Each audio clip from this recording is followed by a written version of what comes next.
अरे गजब हो गया, अनर्थ हो गया। जिस लाचार माँ के पास अपने मासूम बच्चे के इलाज के लिए 1 रुपया नहीं था और जिसे डॉक्टरों ने जवाब दे दिया था कि ये बच्चा सुबह का सूरज नहीं देख पाएगा, उस तूफानी रात में अस्पताल के बाहर वो सांवला एम्बुलेंस ड्राइवर कौन आया और उसकी गाड़ी में ऐसी क्या रूहानी ताकत थी कि मौत की नींद सोया बच्चा अचानक मुस्कुराने लगा। राजस्थान के मारवाड़ क्षेत्र के एक छोटे से गांव रेत की ढाणी में कमला नाम की एक महिला रहती थी। कमला का जीवन दुखों की एक ऐसी तपती रेत था जहां सुख की कोई बूंद नहीं थी। शादी के कुछ ही सालों बाद उसके पति का देहांत हो गया। गांव के लोगों ने उसे अभागी कहकर पुकारना शुरू किया, लेकिन कमला को इन बातों से कोई फर्क नहीं पड़ता था।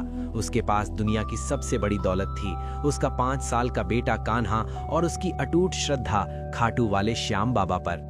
कमला दिन भर दूसरों के खेतों में मजदूरी करती, चिलचिलाती धूप में पत्थर तोड़ती ताकि शाम को अपने बेटे के लिए 2 वक्त की रोटी और बाबा श्याम की जोत के लिए घी जुटा सके। उसकी झोपड़ी की दीवार पर बाबा श्याम की एक तस्वीर लगी थी। वो अक्सर काम से थक कर आती और बाबा से कहती, बाबा मेरा कान्हा तो तेरी ही अमानत है, मैं भले ही भूखी सो जाऊं पर इसके चेहरे की मुस्कान कभी कम मत होने देना। एक काली अंधेरी रात में अचानक कान्हा को तेज बुखार चढ़ा। सुबह तक उसकी हालत इतनी बिगड़ गई कि उसका शरीर नीला पड़ने लगा। कमला उसे लेकर गांव के छोटे से सरकारी अस्पताल दौड़ी। डॉक्टर ने नब्ज देखते ही हाथ खड़े कर दिए और कहा, कमला इसे तुरंत शहर के बड़े अस्पताल ले जाओ, इसके दिल की धड़कन बहुत कमजोर है, यहाँ इसे ऑक्सीजन नहीं मिल पाएगी।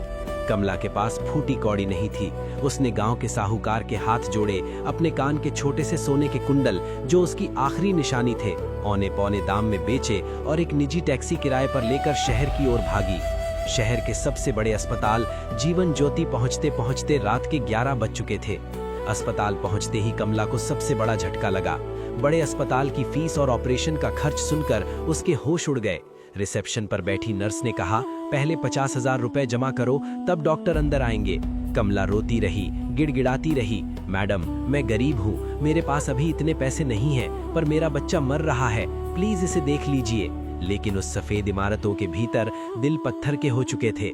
डॉक्टर ने सरसरी निगाह से कान्हा को देखा और कहा, इसकी हालत क्रिटिकल है, अगर अगले 1 घंटे के भीतर इसे लाइफ सपोर्ट और वेंटिलेटर नहीं मिला तो ये बच्चा नहीं बचेगा और हमारे यहाँ वेंटिलेटर खाली नहीं है। कमला पर जैसे पहाड़ टूट पड़ा। वो अपने मरते हुए बच्चे को सीने से लगाकर अस्पताल के फर्श पर गिर पड़ी। आधी रात का समय था, बाहर मूसलाधार बारिश हो रही थी और बिजलियां कड़क रही थी। अस्पताल के कॉरिडोर में सन्नाटा था। कमला ने देखा कि कॉरिडोर के एक कोने में बाबा श्याम का एक छोटा सा विग्रह तस्वीर लगा है। वो घिसटती हुई उस तस्वीर के पास पहुंची। उसने बाबा के विग्रह को अपनी छाती से लगा लिया और उसकी सिसकियां चीखों में बदल गईं। वो चिल्लाकर बोली, बाबा श्याम, लोग कहते हैं तू हारे का सहारा है, आज मैं पूरी तरह हार गई हूँ। मैंने पूरी जिंदगी ईमानदारी की रोटी खाई और तेरा नाम जपा, क्या आज एक माँ की गोद सूनी हो जाएगी? अगर आज मेरा कान्हा चला गया तो कल दुनिया तेरी चौखट पर पैर नहीं रखेगी। लोग कहेंगे कि श्याम की भक्ति करने वाली का बच्चा इलाज के बिना मर गया। आजा प्रभु, आज मुझे अपनी जान नहीं तेरी साख चाहिए। अगर तू है तो अभी चमत्कार कर, वरना मैं भी अपना सिर यहीं इस पत्थर पर दे दूंगी। कहते हैं कि उस वक्त खाटू धाम के गर्भगृह में एक तेज रोशनी हुई और बाबा के हाथ में पकड़ा मोर पंख अपने आप जमीन पर गिर पड़ा। भक्त की तड़प ने भगवान को विवश कर दिया था। तभी अस्पताल के इमरजेंसी गेट पर एक तेज हॉर्न सुनाई दिया। एक पुरानी लेकिन अलौकिक रूप से चमकती हुई नीले रंग की एम्बुलेंस आकर रुकी। उस पर सुनहरे अक्षरों में लिखा था, नीले घोड़े की सवारी। एम्बुलेंस से एक सांवला सा युवक उतरा। उसने सिर पर केसरिया रंग का साफा बांधा हुआ था और उसकी आंखों में ऐसी दिव्य चमक थी कि जो भी उसे देखता ही रह जाता। वो युवक तेजी से कमला के पास आया और बड़े ही शांत स्वर में बोला, माई रो मत, सांवरे ने मुझे भेजा है, बच्चे को उठाओ, हम दूसरे अस्पताल चलेंगे जहां इसके लिए वेंटिलेटर और डॉक्टर तैयार खड़े हैं। घबरा मत, तेरा कान्हा ठीक हो जाएगा। कमला को कुछ समझ नहीं आ रहा था। उसने सोचा शायद किसी संस्था ने मदद भेजी है। उसने कान्हा को उठाया और एम्बुलेंस में बैठ गई। जैसे ही वो गाड़ी के अंदर बैठी, उसे लगा जैसे वो किसी एम्बुलेंस में नहीं बल्कि किसी मंदिर में आ गई हो। पूरी गाड़ी में चंदन और मोर पंख की अद्भुत खुशबू फैली हुई थी। वो सांवला ड्राइवर बिजली की गति से गाड़ी चला रहा था। शहर की सड़कें बारिश के पानी से लबालब थीं और हर जगह ट्रैफिक जाम था। लेकिन ताज्जुब की बात यह थी कि उस एम्बुलेंस के सामने का रास्ता अपने आप साफ होता जा रहा था। लाल सिग्नल भी उस गाड़ी के पहुंचते ही हरे हो रहे थे।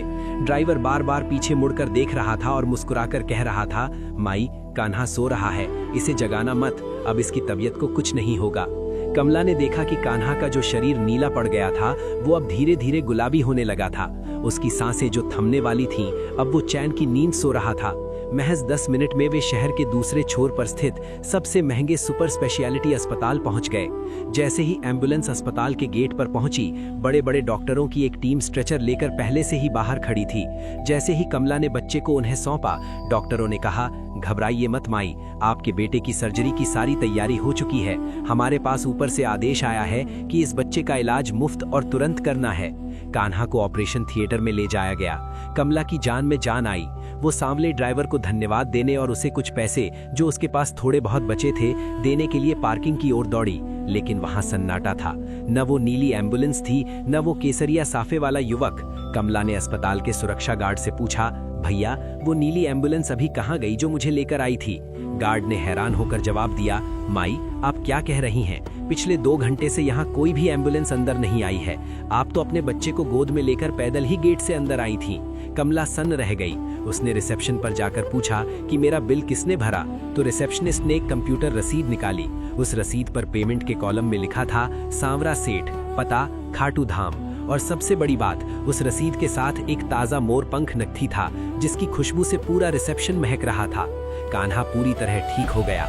डॉक्टरों ने इसे मेडिकल मिरेकल यानी चिकित्सा चमत्कार करार दिया, क्योंकि जिस बच्चे की नब्ज गिर चुकी थी वो पूरी तरह स्वस्थ था।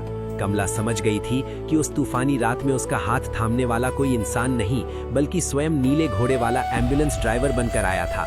आज भी उस गांव में कमला का घर भक्ति का धाम है। ये महाकाव्य हमें सिखाती है कि जब दुनिया की सारी मशीनें और डॉक्टर हार मान लेते हैं, तब सांवरा सेठ स्वयं सारथी बनकर आता है।